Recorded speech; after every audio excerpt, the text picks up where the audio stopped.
शिवे शंकर सौभाग्ययुक्ते सौभाग्यदामिनी हरिकांताच सौभाग्य देही देवी नमोस्तुते. अवधूत चिंतन श्री गुरुदेव दत्त श्री सद्गुरु स्वामी समर्थ.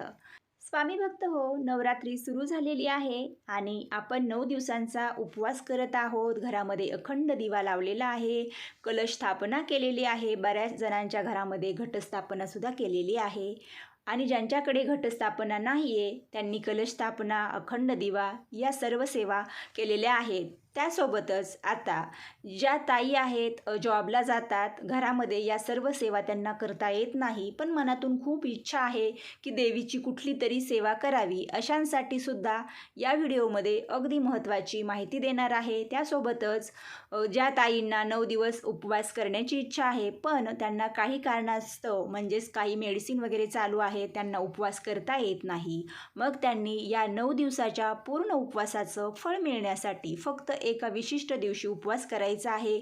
तो दिवस कोणता आहे? त्यासोबतच बऱ्याच जणांना मध्ये सूतक आलेला आहे, पडलेला आहे आणि मासिक धर्म अचानक आलेला आहे किंवा विटाळ पडलेला आहे. त्यांनी मग ही जी सेवा आपण सुरू केलेली आहे याचं काय करावं हे सुद्धा तुमचे प्रश्न आहे. त्यासोबतच तुम्हाला नवरात्रीमध्ये दुर्गा सप्तशती पाठ करता येत नाही, पण संपूर्ण दुर्गा सप्तशती पाठाचं तुम्हाला फळ देणारी आज एक खूप विशेष अशी सेवा इथे सांगणार आहे. त्यासोबतच तुम्ही गुरुचरित्र, स्वामीचरित्र हे पारायण करावे का हा प्रश्न आहे, याचं सुद्धा उत्तर तुम्हाला पुढे पाहायला मिळेल, ऐकायला मिळेल.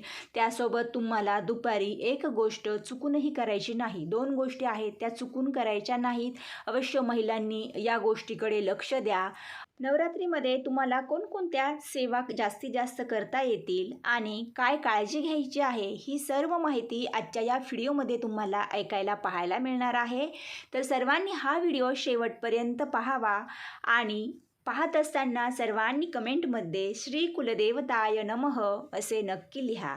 तर भक्त हो, आपण घरामध्ये जो काही अखंड दिवा लावलेला आहे, आता ज्या ताईंनी लावलेला नाही त्या ताई, जेव्हा आपण देवपूजा वगैरे करत असतो तर ती देवपूजा करताना आपण जो दिवा लावतो तो तुमचा भलेही अखंड नसेल तरीसुद्धा त्या दिव्यामध्ये, आणि ज्या ताईंनी अखंड दिवा लावलेला आहे त्यांनी त्या दिव्यामध्ये दररोज तुम्हाला सकाळी आणि संध्याकाळी 1 कापूरची वडी टाकून द्यायची आहे. मोठा असेल तर सकाळी 1 टाकला तरीसुद्धा चालेल. त्यासोबतच अजून एक आहे की खूप जणांकडे देवपूजा वगैरे करत नाहीत. काहींना प्रश्न पडतो की मग घट बसवला आहे किंवा आपल्या घरामध्ये देवी स्थानबद्ध झालेली आहे, विश्रांती घेत आहे, मग देवपूजा करायची की नाही? तर देवपूजा बाकीच्या देवांची करता येते, पण जर तुमचं छोटंसं देवघर असेल, तिथेच तुम्ही एक साईडला देवीचा कलश ठेवलेला आहे आणि तिथेच तुम्ही अखंड दिवा लावलेला आहे, तर मग तुम्ही पानांवरती सर्व देव बसवले असतील, बाकीच्या देवांची देवपूजा नाही केली तरी चालेल. पण तुम्हाला एक गोष्ट करायची आहे. आता आमच्याकडे सुद्धा एक पद्धत आहे, म्हणजेच पूर्वीपासून की जेव्हा घट बसवतो आम्ही तेव्हा सर्व देव जे आहेत ते पानांवर ठेवतो. तर आम्ही दसऱ्यापर्यंत देवपूजा करत नाही, पण या दिवसांमध्ये आपल्याला काही गोष्टी करायच्या आहेत. देवांची जी शिळी फुले आहेत ती काढून घ्यायची, म्हणजे आदल्या दिवशीची फुले काढून घ्यायची आहेत. आदल्या दिवशी जे काही आपण देवांना पाणी, साखर किंवा इतर नैवेद्य ठेवलेले असतात ते सर्व काही आपल्याला चेंज करायचं आहे. दुसऱ्या दिवशी देवांना ताजं पाणी ठेवायचं आहे, पुन्हा फ्रेश ताजी फुले ठेवायची आहेत आणि न चुकता तुम्हाला दररोज जो आपण अखंड दिवा लावलेला आहे त्याला हळदी कुंकू लावायचं आहे. जी काही कुलस्वामिनीची मूर्ती आहे किंवा जो काही टाक आहे त्याला तुम्हाला दररोज हळदी कुंकू अगदी वरतून असं थोडंसं लावून घ्यायचं आहे. भले आपण जो टाक आहे त्याला स्पर्श करत नाहीत किंवा हलवत नाहीत, पण वरतून थोडंसं देवीच्या चरणावरती हळदी कुंकू टाकायला विसरू नका. जो काही तुम्ही कलश स्थापन केलेला आहे त्या कलशाला हळदी कुंकू लावायचं आहे. या गोष्टी आपण लक्षात घ्यायच्या. इतर जे देव आहेत त्यांना सुद्धा हळदी कुंकू, अष्टगंध हे सर्व काही लावायचं आहे. तर इथे तुम्ही पाहत आहात माझी घटस्थापनेच्या दिवशीची पूजा आहे. ही पूजा पाहत पाहत तुम्ही ही माहिती ऐका आणि पूजा कशी वाटली. तर इथे बघा, कुलस्वामिनीला मी खूप सुंदर आज गंध लावलेला आहे, कुंकू लावलेला आहे आणि मला खरंच हे लावल्यानंतर खूप प्रसन्न वाटलं. तुम्हाला हे कसं वाटलं हे मला नक्की कमेंटमध्ये सांगा. तर काही ताईंच्या कमेंट होत्या की आम्हाला नवरात्रीमध्ये कलश बसवलेला आहे, घट बसवलेला आहे, अचानक सुतक पडलं. तर आता आपल्याला सुतक पडलेलं आहे, देवांना काही विटाळ वगैरे नसतो, पण आपल्याला देवपूजासुद्धा करता येत नाही, देवांकडे जाता येत नाही.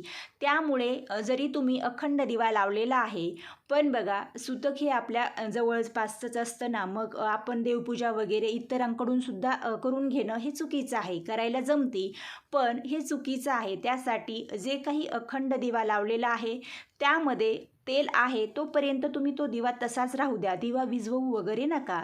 तेल संपल्यानंतर आपोआप दिवा विझला जाईल. आणि जर तुम्ही तुमच्या गावापासून इतर लांब शहरामध्ये राहत असाल तर मग एखाद्या शेजारणीकडून तुम्ही दिव्याला तेल घालून घ्या.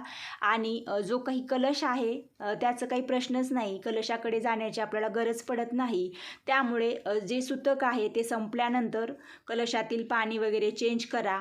आणि पुन्हा जर तुम्हाला दुसरा कलश बसवायचा असेल तर मग तुम्ही पुन्हा कलश स्थापन करा. आता ज्यांचा घट आहे त्यांना घटमाळ घालता येणार नाही आणि घटाला जे काही आपण पाणी वगैरे घालतो हे सुद्धा तुम्हाला करता येणार नाही.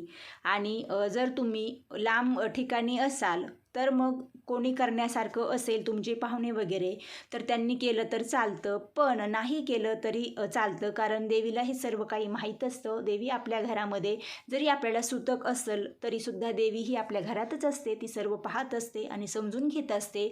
त्यामुळे सुतक संपल्यानंतरच तुम्हाला घट जो आहे तो काढून त्याचं विसर्जन करायचं आहे. मग जरी दसरा होऊन गेला तरीसुद्धा चालेल. आता नवरात्रीमध्ये आपण घरातील सगळी साफसफाई केलेली असते, घर आपलं खूप शुद्ध पवित्र झालेलं असतं. म्हणून मी तुम्हाला अवश्य सांगेल की दुर्गा सप्तशती हे पारायण करून जर तुम्हाला होत असेल तर गुरुचरित्राचं पारायण नक्की घरामध्ये एक तरी करावं, जे मी स्वतःसुद्धा करणार आहे.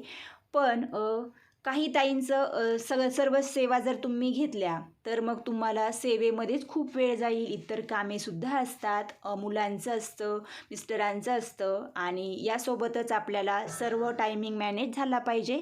त्यामुळे ज्यांना दुर्गा सप्तशती करायची नाही किंवा ज्या ताईंची काही इच्छा आहे की मला आता गुरुचरित्र पारायण करायचंच आहे, त्यांनी अवश्य नवरात्रीमध्ये किंवा मग नवरात्रीच्या नंतर कोजागिरी पौर्णिमेपर्यंत जोपर्यंत तुमचं घर तुम्ही स्वच्छ ठेवणार आहेत, कुठलाही विटाळ घरामध्ये पसरू येणार नाही, तोपर्यंत तुम्ही नक्की गुरुचरित्राचं एक पारायण करा. कारण गुरुचरित्राचे खूप सगळे नियम असतात. आपण दरवेळेस गुरुचरित्र पारायण करताना घर स्वच्छ करत नाहीत किंवा दसऱ्यासारखी जी नवरात्रीमध्ये साफसफाई करतो अशी सुद्धा आपण करत नाहीत. त्यामुळे अवश्य करावं. मी याआधी गुरुचरित्राचे स्वामींच्या केंद्रामध्ये पारायण केलेले आहेत आणि घरी एकच वेळेस केलं होतं, तेव्हा अशी सर्व साफसफाई केली होती.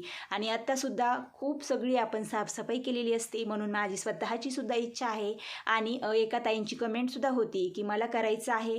तर आता उद्या आहे बुधवार, जर तुम्ही उद्या बुधवारी सुरू केलं तर मग मंगळवारी तुमची समाप्ती येईल. त्या दिवशी दसरासुद्धा आहे. आणि तुम्हाला जर दुर्गा सप्तशती वगैरे करायचं नसेल तर मग तुम्ही उद्या करू शकता. पण गुरुचरित्राचा एक नियम आहे, शनिवारी सुरू करायचं असतं आणि शुक्रवारी आपल्याला समाप्ती करायची असती. हा एक नियम आहे, त्यानुसार सुद्धा तुम्ही नंतर हे करू शकता. म्हणजे तुमची कोजागिरी पौर्णिमेच्या आधी समाप्ती होईल. पण तुमची इच्छा असेल तर तुम्ही नक्कीच बुधवारी सुरू करू शकता, मंगळवारी समाप्ती करू शकता. तर यानंतर आपल्याला चुकूनही 2 कामे करायचे नाहीत आणि अगदी प्रत्येक ताईंनी हा नियम पाळावा. कारण खूप जणींचं एक शेड्यूल ठरलेलं असतं, दुपारी थोडा वेळ का होईना त्या विश्रांती करत असतात, थोडीशी का होईना एक झोप घेत असतात. पण हे 9 दिवस तुम्हाला दसऱ्यापर्यंत अजिबातही झोप घ्यायची नाही. कारण आपल्या घरामध्ये आपली कुलदेवी आई भगवती दुर्गादेवी विश्रांतीसाठी चाललेली असते आणि आपण सुद्धा झोपायचं. मग बघा यामुळे काय होतं, पुन्हा वर्षभर आपल्याला हीच सवय लागून राहते. मग आपण कायम झोपतच राहणार. त्यासाठी अजिबातही झोपायचं नाही. देवी झोपलेली आहे तेव्हा तुम्ही छान देवीची गाणे म्हणा, देवीची इतर जे स्तोत्र आहेत, मंत्र आहेत हे करा किंवा तुमची घरातील कामे करा. आणि अजून एक, कामे करत असताना भांडे जे आहेत ते बघा, बऱ्याचशा महिलांना भांडे लावताना किंवा भांडे घासत वगैरे असताना खूप आवाज होतो. तर भांडी घासताना किंवा भांडी लावताना अजिबात आवाज होऊ द्यायचा नाही किंवा शक्यतो दुपारी हे काम टाळायचं. बघा, आपण जेव्हा झोपतो तेव्हा आपल्या घरामध्ये जर मुलांनी आरडाओरडा केला किंवा एखाद्याच्या हातातून भांडं वगैरे पडलं, आपण झोपेतून उठतो आणि आपल्याला खूप राग येतो. मग आपल्या घरामध्ये सुद्धा आपली देवी विश्रांतीला आलेली आहे. त्यासाठी दुपारी टी व्ही लावायचा नाही, खूप मोठा आवाज करायचा नाही किंवा आपण सिरियल वगैरे बघत बसतो किंवा जे काही. तर फक्त तुम्हाला दुपारी घरामध्ये छान वातावरण ठेवायचं आहे, तर तुम्ही देवीची गाणे अगदी हळू आवाजात लावू शकता. स्वतः ऐका आणि देवीसुद्धा निद्रा अवस्थेत हे सर्व ऐकत असते. तर हे सर्व तुम्हाला दुपारी अजिबात करायचं नाही. आणि त्यानंतर तुम्हाला ज्यांना उपवास करायचा आहे 9 दिवसाचा किंवा मग 5 दिवसाचा, पण उपवासच निघत नाही किंवा मग तुम्हाला याआधी तुम्ही धरलेला आहे, पण आत्ता तुम्हाला काही शारीरिक अडचण आहे, BP आहे, शुगर झालेली आहे किंवा जे काही तुम्ही छोटं-मोठं आजारपण आहे, त्यांनी अष्टमीला 1 दिवशी अवश्य उपवास करा. जर आपण अष्टमीला उपवास केला ना, तर 9 दिवसाच्या उपवासाचं फळ फक्त एका अष्टमीच्या उपवासामध्ये आहे. ज्यांना बसता उठता उपवास धरायचा आहे, म्हणजेच घट बसवता त्या दिवशीसुद्धा तो धरला जातो. पण आता त्या दिवशी तुम्ही तो धरला नाही, तर त्यांनीसुद्धा, ज्यांना 1.5 दिवसाचा धरायचा आहे, ज्यांना बसता उठता, त्यांनीसुद्धा अष्टमीचा एक उपवास अवश्य करावा. आणि या दिवशी तुम्ही फळे खाऊ शकता, फराळ करू शकता, दूध घेऊ शकता, म्हणजेच खाऊन पिऊन आपला उपवास करा. शरीराची सुद्धा आपल्या काळजी घेणं महत्त्वाचं आहे. देव असं काही म्हणत नाही की तू कायम उपवाशीच राहा आणि मग माझा उपवास कर. फक्त मनामध्ये भाव असला पाहिजे. आणि तुम्हाला अष्टमीला 64 योगिनी यंत्र आणायचं आहे आणि हे तुम्हाला तुमच्या प्रवेशद्वारावरती लावायचं आहे. आता ज्या ताईंनी आधीच लावलेलं आहे त्यांनी त्या दिवशी त्या 64 योगिनी यंत्राला छान पुसून घ्यायचं, त्यावरती अगदी छोटंसं स्वास्तिक काढायचं, त्याला हळदी कुंकू लावायचं आणि त्याची पूजा करायची. ज्या ताईंना नवीन आणायचं आहे, कारण खूप ताईंच्या कमेंट होत्या की आम्हाला हे यंत्र लावायचं आहे, मग ते कसं लावावं.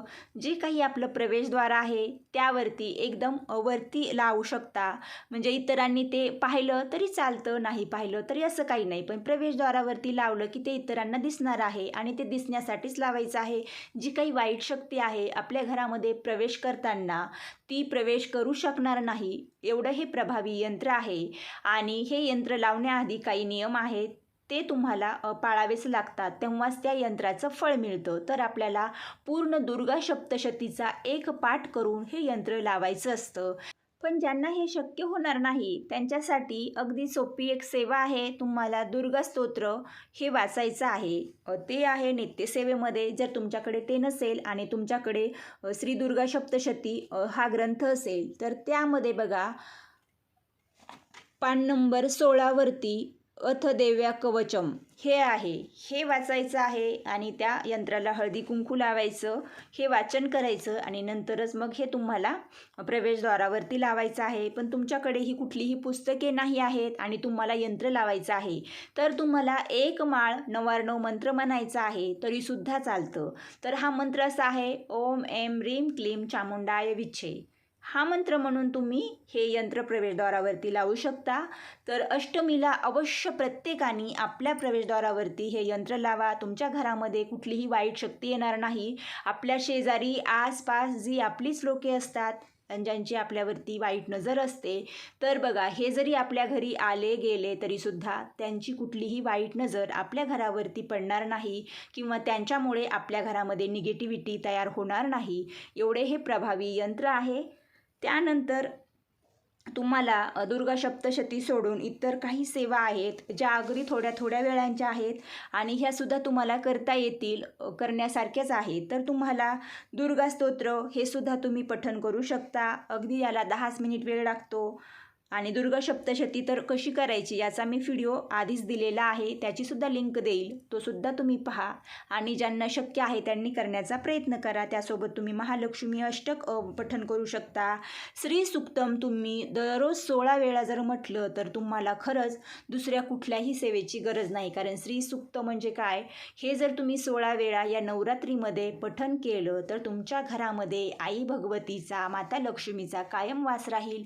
येणारी लक्ष्मी येत राहील आणि ती कायम आपल्या घरामध्ये स्थिर राहील.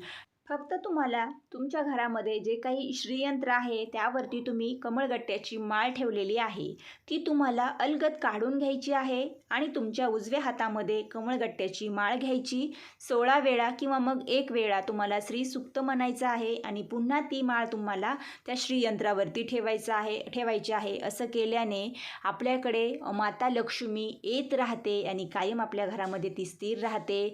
नको त्या ठिकाणी म्हणजेच बघा आजारपण आहे, नको त्या ठिकाणी आपला पैसा खर्च होणार नाही, अगदी योग्य मार्गानेच तो जाईल आणि योग्य मार्गानेच येईल.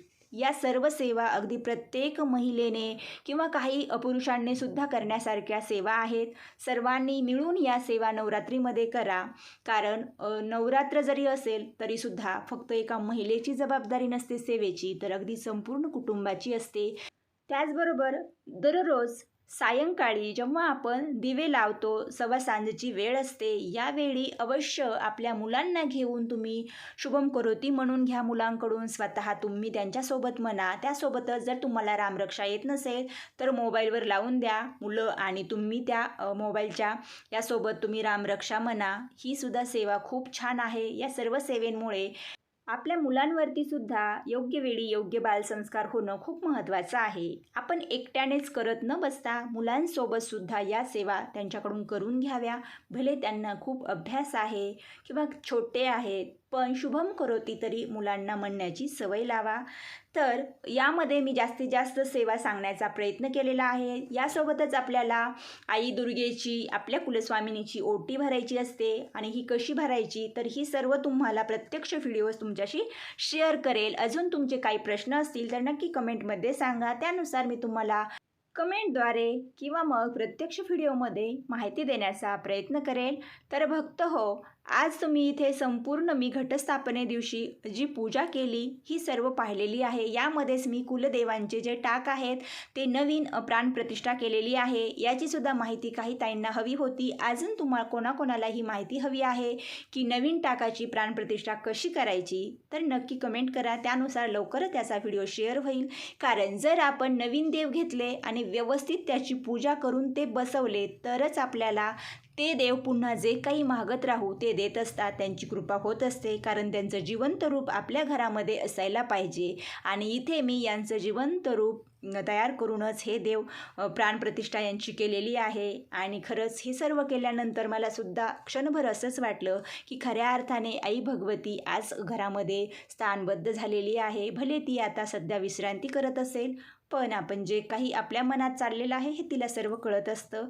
तर भक्त हो, आजचा हा स्वामी संदेश हा व्हिडिओ तुम्हाला कसा वाटला नक्की सांगा. व सर्वांनी हा व्हिडिओ शेवटपर्यंत ऐकला असेल, माहिती आवडली असेल तर प्रत्येकाने लाईक करा, निःशुल्क आहे. आणि हा व्हिडिओ जास्तीत जास्त भक्तांना शेअर करा. जे स्वामी भक्त दादा आहेत त्यांनी ही माहिती त्यांच्या आईला, पत्नीला, ताईला शेअर करावी. आणि जे नवीन आहेत त्यांनी चॅनलला सबस्क्राईब करा व शेजारी येणारी घंटी प्रेस करा. म्हणजेच तुम्हाला यापुढील नवनवीन माहिती, नवनवीन स्वामी संदेश ऐकायला पाहायला मिळतील व स्वामी महाराजांची अखंड कृपादृष्टी राहील. आजची सेवा स्वामी आई चरणी आणि कुलदेवी तुळजाभवानी चरणी अर्पण करूया. श्री स्वामी समर्थ. आई राजा उदो उदो, अंबाबाईचा उदो उदो.